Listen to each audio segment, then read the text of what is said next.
میرا آپ سے سوال ہے کہ خدا کا ہمارا روزمرہ کے معاملات کے اندر کس حد تک تصرف ہے، وہ کس حد تک انٹروین کرتا ہے، اس کا انٹرفیرنس کس نوعیت کا ہے؟ کیونکہ قرآن کو جب بھی پڑھتے ہیں 12 آیات کے اندر یہی نظر آتا ہے کہ ہم چاہ بھی نہیں سکتے اگر خدا کی منشا نہ ہو، اور خدا کے غلبے کا، اس کے سلطے کا ہی ذکر ہے. تو وہ کس نوعیت کا تصرف ہے کہ اسی کا ہی غلبہ ہے، اسی کا ہی امر غالب ہے. تو ہماری ڈوئنگز اور ناٹ ڈوئنگز کا کیا اثر رہ جاتا ہے، اس کی سزا و جزا کیسی رہ جاتی ہے؟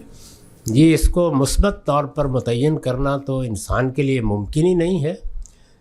اس کو اس طرح بیان کیا جاتا ہے کہ ہر معاملے میں اللہ ہی کا اذن ہے، اللہ ہی کا حکم ہے، اللہ ہی کا فیصلہ ہے. وہ جس چیز میں جب چاہے مداخلت کرے، وہ اس کائنات کا خالق ہے. البتہ اس نے جن معاملات میں ہمیں ارادہ و اختیار دیا ہے، ان میں وہ سوائے اس کے کہ کوئی بڑا فساد پیدا ہونے کا اندیشہ ہو، مداخلت نہیں کرتا.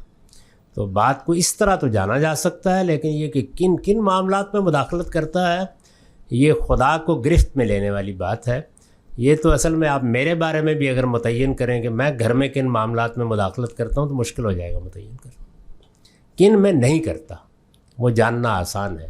تو جن میں ہمیں ارادہ و اختیار دیا گیا ہے ان میں اللہ تعالیٰ مداخلت نہیں کرتے، بالعموم نہیں کرتے.